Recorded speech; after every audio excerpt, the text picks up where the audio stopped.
Welcome back to another episode of the Dropback Podcast. I am Bradley, and today we will be talking about Alabama's quarterback, Jalen Milroe. And I have a lot to say about him, so I'm excited for this episode. I have been watching him for about a week now. I've watched a handful of snaps, I would like to say, from him. So yeah, let's just get right into my thoughts. I'll be telling you my thoughts, showing you some film. But yeah, let's get right into it. Jalen Milroe, he is 22, 6'2", and 225 pounds. He has a great build, which gives him very strong upside. You can see in my pros, of course, here. A lot of upside. He truly does. I can see if he gets with the right system, and I don't even know what system that is, but if he gets to the right system, I think he could be a really good quarterback in this league. He's extremely athletic. He can make plays out of the pocket, which I love to see. There was a play against LSU. Let me show it to you real quick. Here you go. Here's a great example of Jalen Milroe at his absolute peak. This is prime Jalen Milroe right here in college football. And this is what truly makes me excited for him.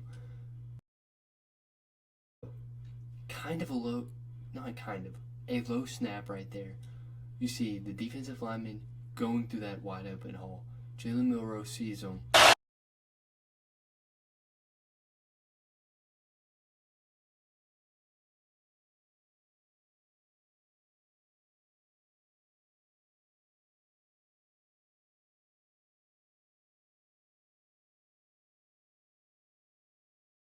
He always keeps his eyes downfield unless he's under pressure, which is not a big con, but is a con for me.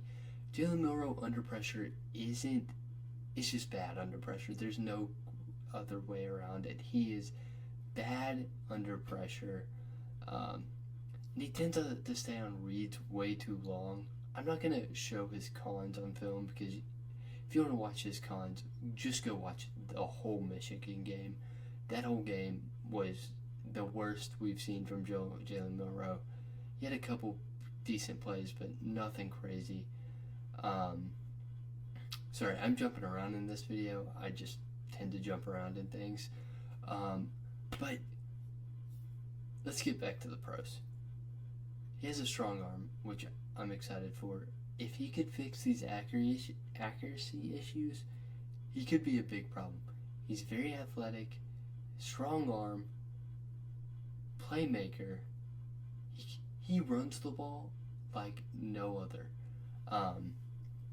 I'm trying to think of a comp for him. I was kind of thinking Jalen Hurts out of college. I don't know if I've heard that somewhere or I'm just making it up, but I see Jalen Hurts out of college comp here. But yeah. And also, I think a good fit for Jalen Milroe, this might be crazy because he relies on being in rhythm. Like, if he's not in rhythm, then it might be over for Jalen Milroe because he needs rhythm to be consistent. And that's a con for him, being inconsistent.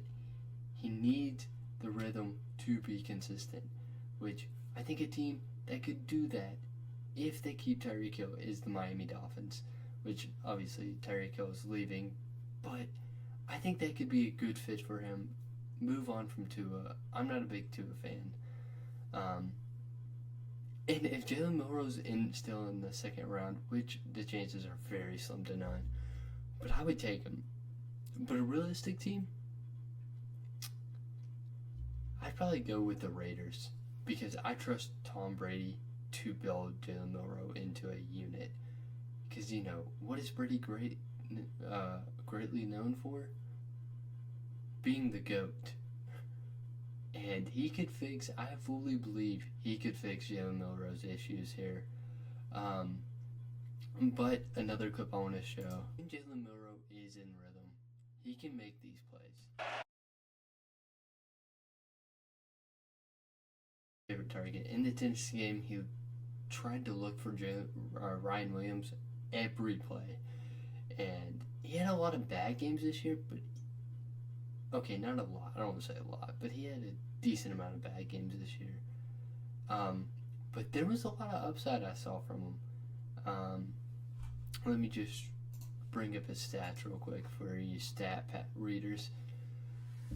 Yeah, these are his stats. I gave him a top 15 grade or projection simply because a lot of teams need a quarterback. Is he top 15 in this draft? I don't know because I haven't fully scouted this draft class yet. But I project him to be in the top 15. And his grade might surprise some people, a B-. But it's simply for the upside, and people will say, "Oh, what about Anthony Richardson? Look at him now."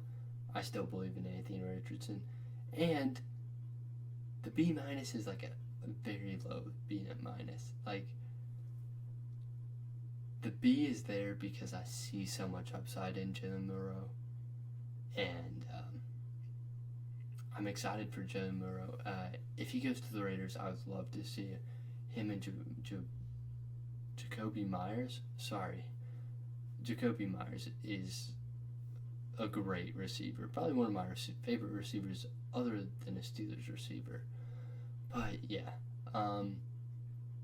the big thing with me is one thing he also needs to focus on is his turnovers. Look at this. Fumbles, 11.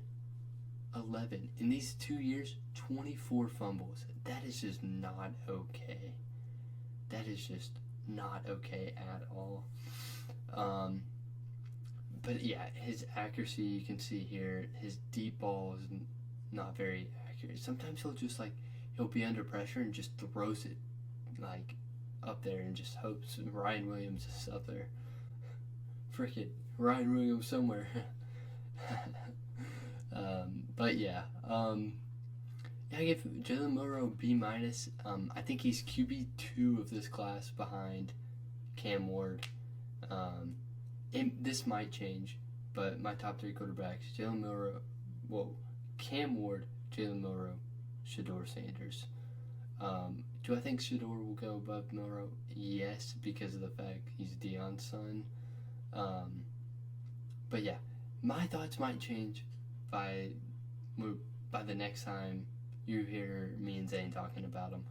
But these are my thoughts about Jalen Milroe. For watching another episode of the Drop Back Podcast, make sure you subscribe, like, I want to hear y'all's thoughts on Jalen Milroe. And yeah, go follow us on TikTok and Instagram. So peace out.